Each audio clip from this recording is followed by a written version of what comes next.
Hello.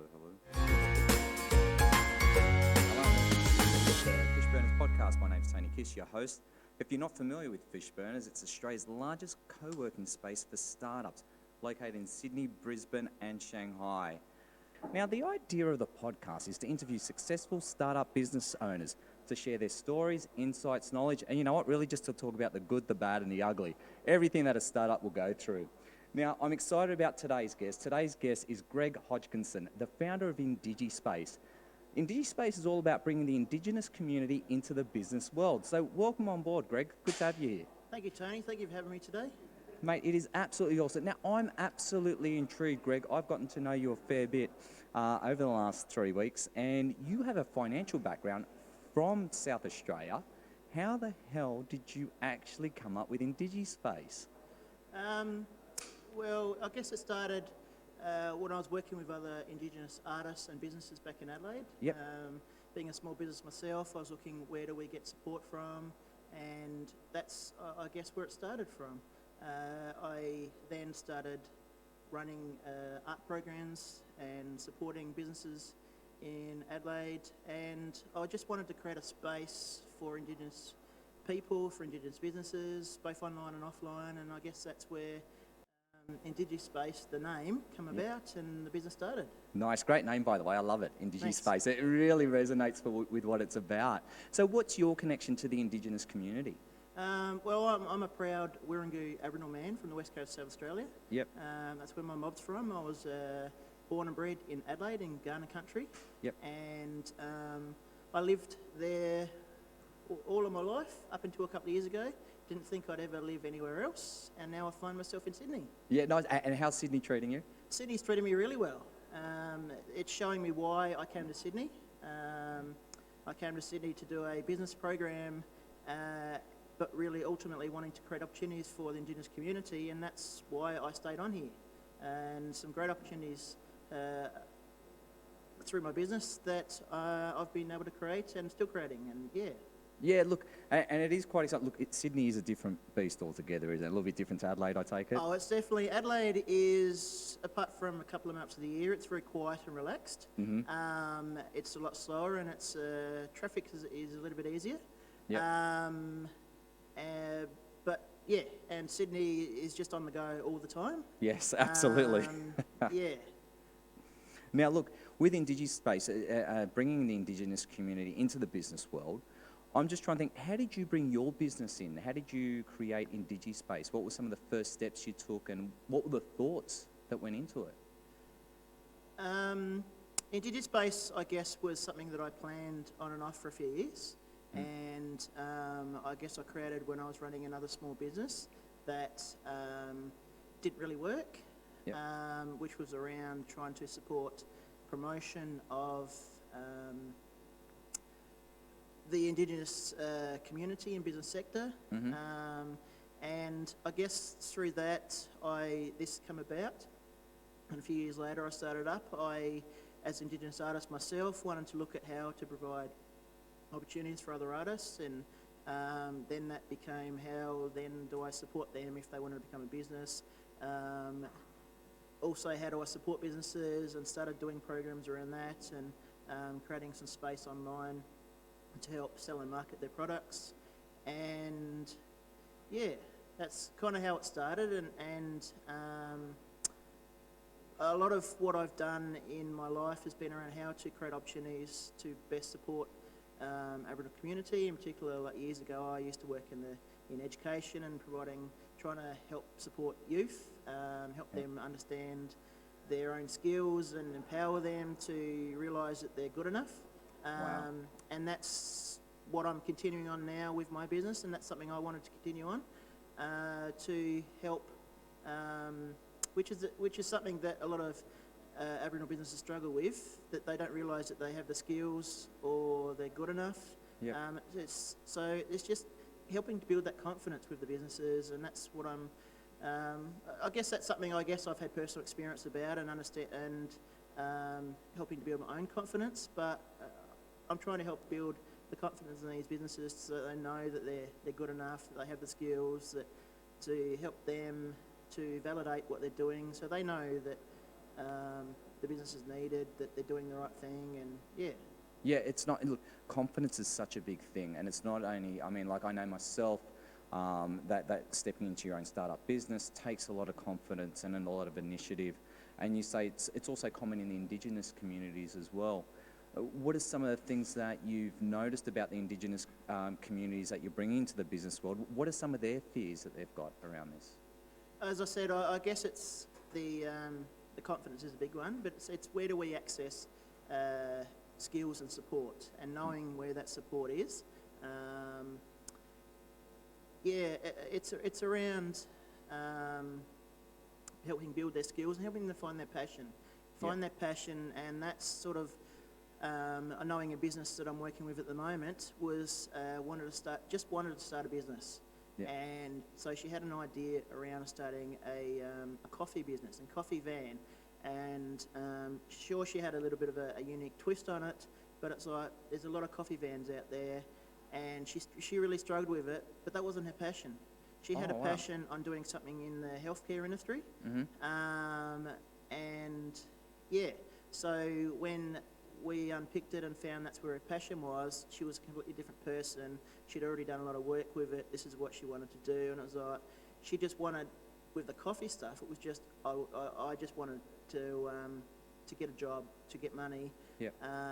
But it was never going to work because she was struggling with it. Even when we helped support her develop her story and get up and pitch, she struggled to do that, didn't want to do it, but now has a new passion for what she's doing, because this is something that she's put a lot of work into and is really passionate about, and knows there's a big need for it. And so helping her and helping other businesses to find their passion, to get that passion behind it, because that passion is going to drive what they're doing. It's going to help build their confidence. It's giving them reason to do what they're doing. Which is beautiful. It gives them a sense of purpose. And I think a lot of us do fall into the trap the same way she did, where we get into a business because we want cash flow, we want something. Exactly. But we haven't tapped into our passion. So how do you tap into somebody's passion? How do you help them discover that? I guess it's just, we just recently started a program with 15 businesses, and through that we're helping them, as I said, trying to find their passion. It's pulling back what their business is, where they fit into it, what their story is, why are they doing what they're doing, and trying to unpick that passion of, which is what we struggled with her, and what was a connection with her doing the coffee business. And we couldn't find one, so we were struggling. Where are you at, and what is your real passion? Oh, hang on, I've been doing this stuff over here. And I was like, well, what's happening over here? And I was like, found out she'd done a lot of work and whatever. And so finding what she's passionate about and what these businesses are passionate about and why they're doing, finding a reason for what they're doing, because there's a lot of Aboriginal businesses have a good story behind what they're doing, a good background behind what they're doing, and helping to unpick that, and helping them also to realise what that story is and why they're doing it. It helps find them their passion and reason to get up and to do that business. And because starting a business isn't easy, there's a lot of work to do it, and if they're just doing it to get paid, for a job, then they're going to struggle to get up. They'll find little bits and pieces to do stuff, but then eventually they'll go, this is too hard. If they got the passion and drive behind it, then that helps them to get up, it helps them to do the stuff, that helps them to keep pushing through, because they can see the end goal, they can see that there's a reason why I'm doing what I'm doing, it's needed, the business community or whoever needs it or wants it, there's a market out there, and Yeah, which is beautiful, and it really is so true. Once you find your passion, then that passion will drive the business through the hard times. That's it. So a lot of with the Indigenous people and businesses that you're dealing with, a lot of them bootstrapping at the moment, or are they actually getting funding as well? There is the issues around funding at the moment and where to get that funding from. I'm, through my program, trying to bring in support around that, and in particular, like with businesses like Many Rivers, who offer small startup loans to get them started. getting around other investors, although a lot of investors are not looking at the early stage investment. Yep. But it's just getting, in particular, the investors around them, who a lot of the investors that we're working with are keen to just offer support and mentoring, which will help them develop to get to a stage of investment. That's what we're trying to work with. There are other avenues out there, in particular like Indigenous Business Australia and some other aspects to help with some funding, but that is a little bit of an issue for Aboriginal businesses, and it's trying to support where that is and trying to bring it together and support with some of the grant side of things and support them to access some of that and access what is available, but also trying to bring together what's out there and help them to create opportunities as well, just to create a good space that supports the businesses that not only I work with, but the whole business space in general, yeah. Yeah, which is beautiful. And I understand you said before you have an arts background. Just out of curiosity, do you want to expand on that just a little bit? What is it? I guess I'm a pretty creative person myself, Yep. and I've done a lot in the writing side of things, which has seen me writing poetry and performing stand-up comedy, which you know. Yeah, and, absolutely. That was a bit of a loaded question. Yeah. I was hoping you were going to say the stand-up comedy one. And that's something I've been part of a lot of comedy, and I actually run an Aboriginal comedy group back in Adelaide for a while. Yep. And as well as an artist myself, just doing more abstract art. That's something I very much love and enjoy, and was chatting to an artist yesterday how it has changed her life when she gets into her artwork and takes away a lot of the pain and issues that are happening in the real world out there, and it's created a real new life and income for her, and Wow. And the Aboriginal art is well received here in Australia and overseas, and it's helping to promote that and promotes through there's a big fake industry out there and promotes through that and help get their artwork out there. Yeah, and it is something that we really identify with, especially with the Indigenous community here in Australia, is the music, the culture, the artwork. There's a really strong sense of connection there, and I know that every time I see I either hear a didgeridoo being played or I see a bit of Aboriginal artwork, there's an instant connection to back home, and I absolutely love it. And it's something that I think we should be exposing and actually exporting a lot more. And I suppose you see this kind of stuff all the time, don't you? Yeah,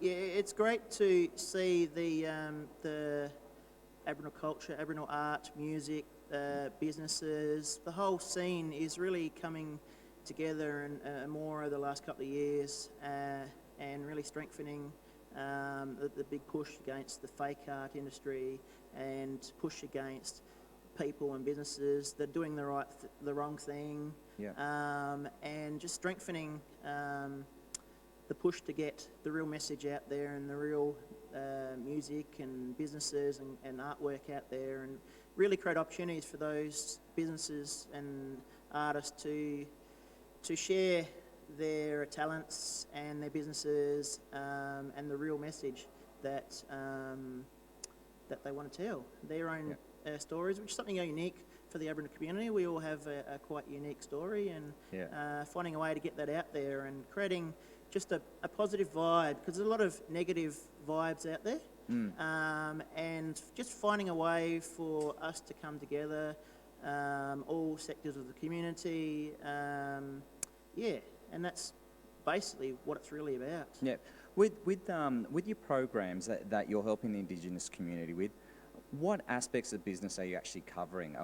You've talked about uncovering their story and letting them discover their story, and also bringing up the confidence themselves, but what else do you offer for them? I guess that's a unique part that we particularly help them to shape and tell their story. We help them to market that and get their story out there through. So there's a lot of marketing and social media, so we want them to promote and tell their story of them, their arts, their businesses, their products, whatever it is, and get quite clear. So helping them to gain that confidence to get up and pitch, like here at Fishburners, getting the pitch in front of customers to help sell themselves better. But in doing that, we particularly help shape and get them to build a business model. And in building that business model, they're quite clear on what they're doing, what the business is. They've validated it. They know there's a market out there for it.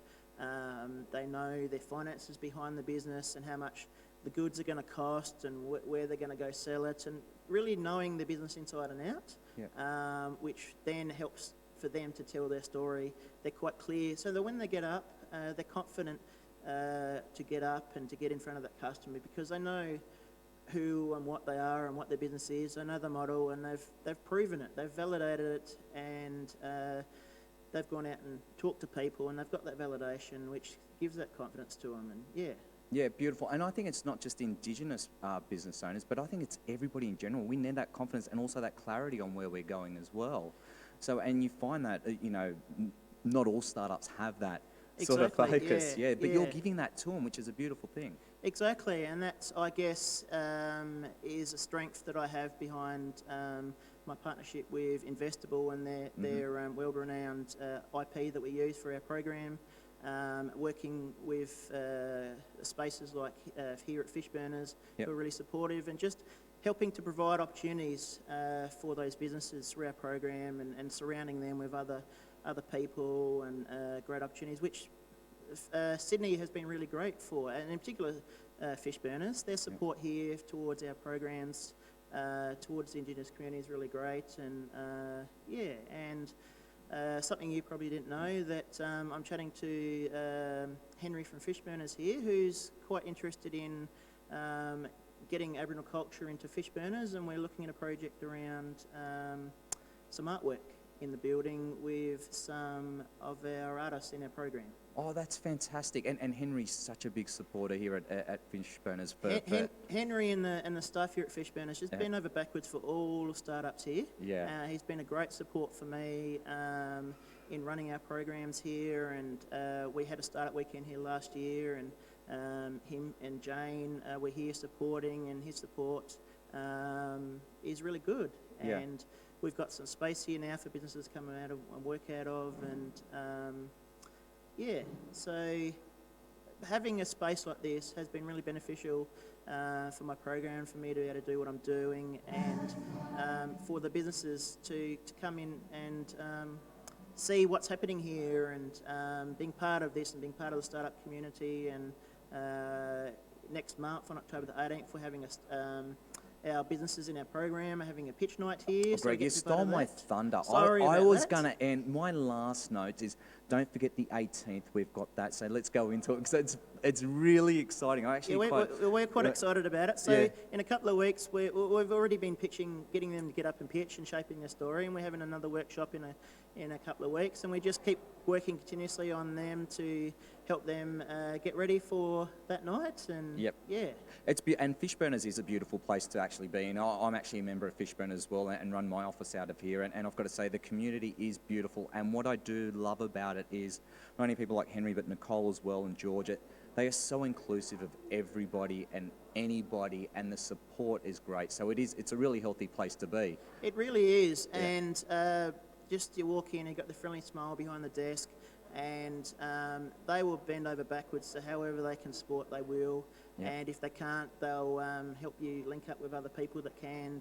And it's, you can just see the benefits from the businesses here and myself. And but then on top of that, they've created a really great space here with some great businesses, and those businesses wrap around you as well, and they just want to support you. On Friday night, they have the Friday night pitches and drinks here, and everyone comes together, and it's just really great that you start getting networking, chatting to other businesses, and the next thing you're handing over a business card, and they want to help you as much as you want to help them, and that support from everyone and is just really great here. Yeah, it is. It's all about proximity. It's having that same energy, that same vibe about moving in the same direction. It's just trying to become a better business person and a better person in general. So it is quite beautiful.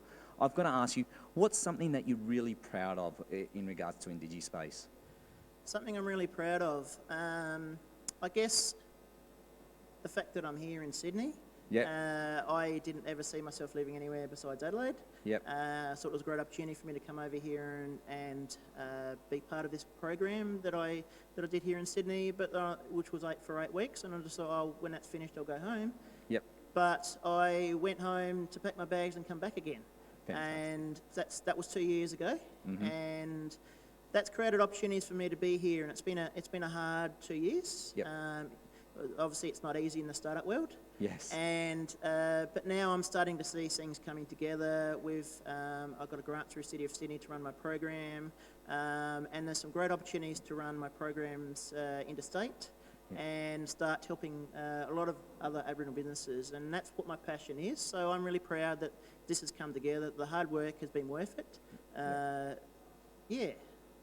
Greg, I am so happy for you, and I can see it in your face and hear it in your voice that there is a lot of pride there.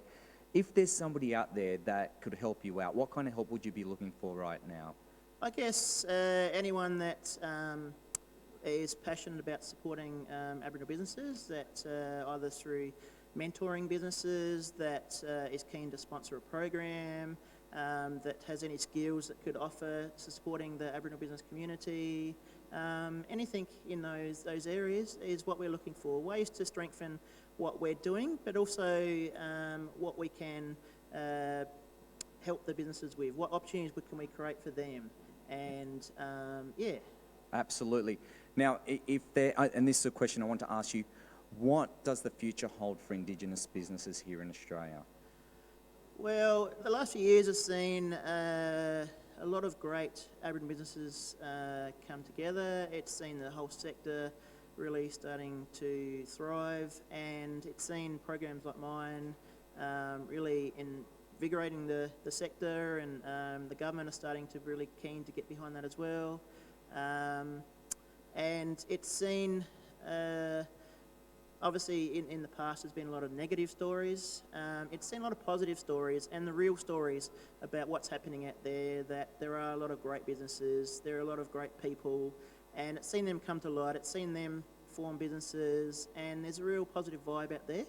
Yeah. There's over 16,000 Aboriginal businesses across Australia, and that's growing, and I just think that's going to continue to grow, and the opportunities for Aboriginal businesses, it's just endless at the moment, and it's just harnessing that and bringing it together, and yeah. I love what you're doing, Greg, and I'm really passionate. I'm happy to support you however I can. For people who want to get in touch with you, what's the best way to get in touch with you so they can support you best? You can hop on my website. Yep. And send us a email through that, or your website would be, what's your website? My website would be indigispace.com. Yep.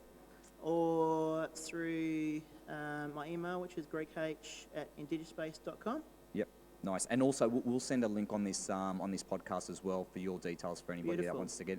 Now, let's talk just on this last bit. Let's talk about pitch night, because that was the one that I was going to hit. It's on the 18th of October. How many businesses are you going to have pitching that night? We have 14 businesses in our program. Yep. And most likely we'll have most of those pitching. Yep. And they'll be getting up to do probably a minute and a half elevator pitch. Yep. And there'll be a great panel that will give some really good feedback. Yep. And yeah, so it's only early in the program, and we're working towards them developing a pitch deck and eventually delivering a 5-minute pitch and having a lot more clarity around the whole business, and yeah. Yep, absolutely. Look, now if you're listening to this and you're thinking, I wouldn't mind investing into an Indigenous business, which would be a great thing, why don't you come along on the 18th of October up to Fishburners in Sydney, have a look at the preview of what these people are going to present, and you might want to invest into that, which would be pretty exciting. Greg, I'm going to thank you so much for coming on board today and giving me your time and energy and just your passion. I absolutely love what you're doing with IndigiSpace. I think it's beautiful. I think it's what Australia needs. I think what the world needs. Mate, you are an inspiration to many, many people, so thank you for coming on board. Thank you very much. I really appreciate that, and I appreciate the opportunity to talk today, and for Fishburners for this. So yeah, thank you. No worries, you're very welcome. No, thank you everybody for tuning in.